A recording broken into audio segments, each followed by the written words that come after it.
প্রিয় দর্শক বন্ধুগণ নমস্কার, গুড মর্নিং, সুপ্রভাত। আজি 26 অক্টোবর 2025 রবিবার আসিଅছি নূতন আপডেট নেই। ওড়িশা রাজ্যର ପାଣିପାଗ ବିଷୟକୁ ନେଇ ଯାହାକି ଆପଣମାନେ ନିହାତି ଦେଖିବା ଦରକାର, କାରଣ ଅକ୍ଟୋବର ମାସରେ ଘୂର୍ଣ୍ଣିଝଡ଼ର ମହାବାତ୍ୟାର ରୂପ ନେବାର ଆଶଙ୍କା ରହିଛି। ଭୟଙ୍କର ତୁଫାନ ଏବଂ ବର୍ଷା ସବୁ କିଛି ଲଣ୍ଡଭଣ୍ଡ କରି ଘୂର୍ଣ୍ଣିଝଡ଼ଟି ଅନୁମାନ କରାଯାଉଅଛି। ଦର୍ଶକ ବନ୍ଧୁଗଣ, ଘୂର୍ଣ୍ଣିଝଡ଼ଟି ତୀର ବେଗରେ ଗତି କରୁଅଛି। ପବନର ବେଗ ପାଖାପାଖି 125 କିଲୋମିଟର ପର ଘଣ୍ଟା ଅଛି।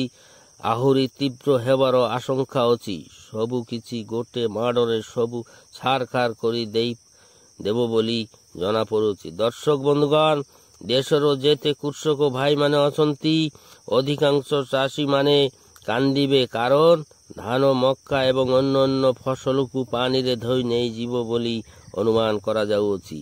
ଏତେ ପରିମାଣରେ ବର୍ଷା ହେବ ବୋଲି ଅନୁମାନ କରାଯାଉଅଛି। ଓଡ଼ିଶା ରାଜ୍ୟରେ 4ଟି ରଙ୍ଗରେ ରଙ୍ଗିତ ହୋଇଅଛି, ଯେମିତି ରେଡ୍, ଅରେଞ୍ଜ, ୟେଲୋ ଏବଂ ଗ୍ରୀନ୍ ଜୋନ୍ରେ ରଖାଯାଇଅଛି। ସବୁ ଜିଲ୍ଲାମାନଙ୍କରେ 7ରୁ 20 ସେଣ୍ଟିମିଟର ମଧ୍ୟରେ ବର୍ଷା ହେବ। ବର୍ଷା ପାଇମାନେ ସାବଧାନ ହୋଇଯାଆନ୍ତୁ। ସମୁଦ୍ର ମାଛ ଧରୁଥିବା ଭାଇମାନେ ମଧ୍ୟ ସାବଧାନ। ଭୁଲରେ ମଧ୍ୟ ମାଛ ଧରିବାର ଇଚ୍ଛା କରିବେ ନାହିଁ। ଏହି ସପ୍ତାହ ମଧ୍ୟରେ ସମୁଦ୍ର ମଧ୍ୟରୁ ଆସୁଥିବା ଭୟଙ୍କର ଦୁର୍ଯୋଗ 27 ତାରିଖରେ ପ୍ରଲୟ କରିବ ଦକ୍ଷିଣ ଭାରତ ଏବଂ ଦକ୍ଷିଣ ଓଡ଼ିଶାକୁ ଅନୁମାନ କରାଯାଉଅଛି। ଏହା ସାଧାରଣତଃ ବୋଲି ମନେ କଲେ ହେବ ନାହିଁ। ତୁହାକୁ ତୁହା ବର୍ଷା ଲାଗି ରହିବ।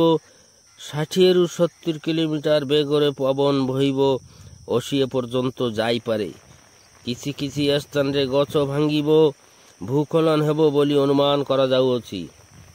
ଦର୍ଶକ ବନ୍ଧୁଗଣ, କେତେକ ଜିଲ୍ଲାରେ ପାଗ ଶୁଖିଲା ରହିବ, କେତେକ ଜିଲ୍ଲାରେ ପ୍ରବଳରୁ ଅତି ପ୍ରବଳ ବର୍ଷା ହେବ ଏବଂ କେତେକ ଜିଲ୍ଲାରେ ପ୍ରବଳ ବର୍ଷା ହେବ, କେଉଁ ଜିଲ୍ଲାରେ ସାମାନ୍ୟ ବର୍ଷା ହେବ। ସବୁ କିଛି ସଠିକ୍ ଖବର ପାଇବା ପାଇଁ ଆମ ଟିକେ ଓଡ଼ିଆ ନ୍ୟୁଜ୍ ଚ୍ୟାନେଲଟିକୁ ସ୍ୱାଗତମ। ଦର୍ଶକ ବନ୍ଧୁଗଣ, ଆମେ ଆପଣଙ୍କୁ ପ୍ରତିଦିନର ସଠିକ୍ ଖବର ଦେଇଥାଉ। କେବେ ଓ କେଉଁ ସମୟରେ କେତେ ପରିମାଣରେ ବର୍ଷା ହେବ, ବାତ୍ୟା, ଖରା, ଶୀତ ହେବ, ତାହାର ସଠିକ୍ ଖବର ଆମେ ଦେଇଥାଉ।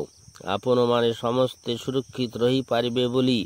ଦର୍ଶକ ବନ୍ଧୁଗଣ, ଯଦି ଖବରଟି ସବୁଦିନ ସକାଳ ସମୟରେ ପ୍ରସାରଣ କରାଯାଇଥାଏ। ଦର୍ଶକ ବନ୍ଧୁଗଣ, ଯଦି ଆପଣ ନୂଆ, ତେବେ ଗୋଟେ ଲାଇକ୍ କରିବେ ଏବଂ ସବସ୍କ୍ରାଇବ୍ ଫଲୋ କରିବାକୁ ଭୁଲିବେ ନାହିଁ। ଆଜି ଅର୍ଥାତ୍ 26 ଅକ୍ଟୋବର 2025 ରବିବାର ଓଡ଼ିଶା ରାଜ୍ୟର 5ଟି ଜିଲ୍ଲାରେ ରେଡ୍ ଆଲର୍ଟ ଜାରି ହୋଇଅଛି। ଏହି 6ଟି ଜିଲ୍ଲାରେ ଅରେଞ୍ଜ ଆଲର୍ଟ ଜାରି ହୋଇଅଛି। 14ଟି ଜିଲ୍ଲାରେ ୟେଲୋ ଆଲର୍ଟ ଜାରି ହୋଇଅଛି ବୋଲି କହିଛନ୍ତି ଆଞ୍ଚଳିକ ପାଣିପାଗ ବିଭାଗ। 5ଟି ଜିଲ୍ଲାରେ ଗ୍ରୀନ୍ ଜୋନ୍ରେ ରଖାଯାଇଅଛି। 5ଟି ରେଡ୍ ଜିଲ୍ଲା ହେଲା ମାଲକାନଗିରି, କୋରାପୁଟ, ରାୟଗଡ଼ା, ଗଜପତି ଏବଂ ଗଞ୍ଜାମ ଜିଲ୍ଲାରେ ପ୍ରବଳରୁ ଅତି ପ୍ରବଳ ବର୍ଷା ଲାଗି ରହିବ। ଭୟଙ୍କରରୁ ଅତି ଭୟଙ୍କର ବର୍ଷା ରହିବ। ବିଜୁଳି ଘଡ଼ଘଡ଼ି ସହ ଝଟକା ପବନ ବହିବ। ପବନର ବେଗ 60 କିଲୋମିଟରରୁ 70 କିଲୋମିଟର ପର ଘଣ୍ଟା ରହିବ। 80 ପର୍ଯ୍ୟନ୍ତ ଯାଇପାରେ। ବର୍ଷାର ପରିମାଣ ରହିବ 20 ସେଣ୍ଟିମିଟର। ଏହିସବୁ ଜିଲ୍ଲାମାନଙ୍କରେ ଜଳମଗ୍ନ ହୋଇଯିବ, ସମୁଦ୍ର ଭଳି ଦେଖାଯିବ। ଦର୍ଶକ ବନ୍ଧୁଗଣ, ସମସ୍ତେ ସାବଧାନ ସହିତ ରହିବେ ବୋଲି ଅନୁରୋଧ କରାଯାଉଅଛି।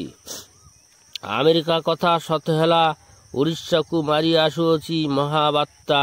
ଜଣା ପଡ଼ିଗଲା ଓଡ଼ିଶାର କେଉଁ ଜିଲ୍ଲାକୁ ମାର ହେବ। ଅଶାନ୍ତ ହେଲା ସମୁଦ୍ର, ଶୋ ଶୋ ଶବ୍ଦ କରି ଆସୁଅଛି ପବନ। ପ୍ରବଳ ବର୍ଷା ବହିବ, ଭୟଙ୍କର ତୁଫାନ ସବୁ କିଛି ଧ୍ୱଂସ କରିବ ଗୋଟିଏ ମିନିଟରେ।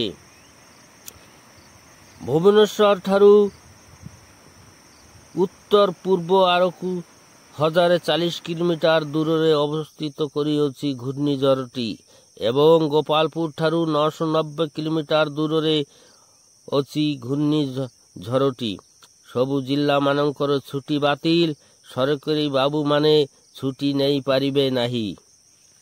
ଏହି ବାତ୍ୟାର ନାଁ ଦିଆଯାଇଛି ମନ୍ଥା। ଦର୍ଶକ ବନ୍ଧୁଗଣ, 6ଟି ଅରେଞ୍ଜ ଜୋନ୍ରେ ଥିବା ଜିଲ୍ଲାଗୁଡ଼ିକ ହେଲା ନବରଙ୍ଗପୁର, କାଲାହାଣ୍ଡି, କନ୍ଧମାଳ, ନୟାଗଡ଼, ଖୋର୍ଦ୍ଧା ଏବଂ ପୁରୀ ଜିଲ୍ଲାରେ ପ୍ରବଳ ବର୍ଷାରେ ମୁଣ୍ଡ ଖରାପ କରିଦେବ। ଏତେ ପରିମାଣରେ ବର୍ଷା ଲାଗି ରହିବ। ବିଜୁଳି ଘଡ଼ଘଡ଼ି ସହ ଝଟକା ପବନ ବହିବ। ପବନର ବେଗ 60ରୁ 70 କିଲୋମିଟର ପର ଘଣ୍ଟା ରହିବ ଏବଂ ବର୍ଷାର ପରିମାଣ 12 ସେଣ୍ଟିମିଟରରୁ 20 ସେଣ୍ଟିମିଟର ମଧ୍ୟରେ ରହିବ ବୋଲି ଅନୁମାନ କରାଯାଉଛି। ଘୂର୍ଣ୍ଣିଝଡ଼ର ନାମ ହେଲା ମନ୍ଥା। ମନେ ରଖନ୍ତୁ ଦର୍ଶକ ବନ୍ଧୁଗଣ। ଆଉ ରହିଲା ୟେଲୋ ଆଲର୍ଟ ଜିଲ୍ଲାଗୁଡ଼ିକ ନୂଆପଡ଼ା, ବଲାଙ୍ଗୀର, ସୋନପୁର, ବୌଦ୍ଧ, ଅନୁଗୁଳ, ଢେଙ୍କାନାଳ, କେନ୍ଦୁଝର, ମୟୂରଭଞ୍ଜ, ବାଲେଶ୍ୱର, ଭଦ୍ରକ, ଯାଜପୁର, କେନ୍ଦ୍ରାପଡ଼ା, ଜଗତସିଂହପୁର ଏବଂ କଟକ ଜିଲ୍ଲାରେ ହାଲୁକାରୁ ମଧ୍ୟମ ବର୍ଷା ହେବ।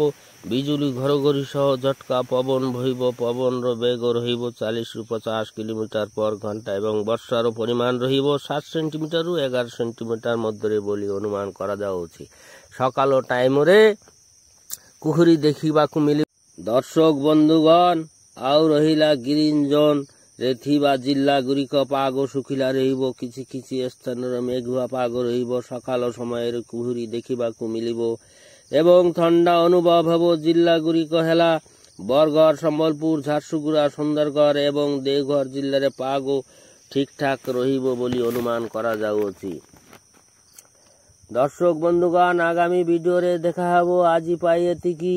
ଚ୍ୟାନେଲରେ ନୂଆ ହେଲେ ସବସ୍କ୍ରାଇବ କରିବେ ଏବଂ ଲାଇକ୍ କମେଣ୍ଟ କରିବେ ବୋଲି ଅନୁରୋଧ। ଦର୍ଶକ ବନ୍ଧୁଗଣ, ଆପଣମାନେ କେଉଁ ଜିଲ୍ଲାରୁ ଦେଖୁଛନ୍ତି କମେଣ୍ଟ ମାଧ୍ୟମରେ ଜଣାଇବେ ବୋଲି ମଧ୍ୟ ଅନୁରୋଧ। ଦିନସାରା ଭଲ ରୁହନ୍ତୁ, ସୁସ୍ଥ ରୁହନ୍ତୁ, ମସ୍ତ ରୁହନ୍ତୁ ବୋଲି କାମନା କରୁଅଛି ଏବଂ like, comment, share, follow, subscribe କରି ଅନ୍ୟ ସମସ୍ତଙ୍କୁ ଦେଖିବାର ସୁଯୋଗ କରିଦେବେ ବୋଲି ଅନୁରୋଧ। ଧନ୍ୟବାଦ। ଜୟ ଜଗନ୍ନାଥ।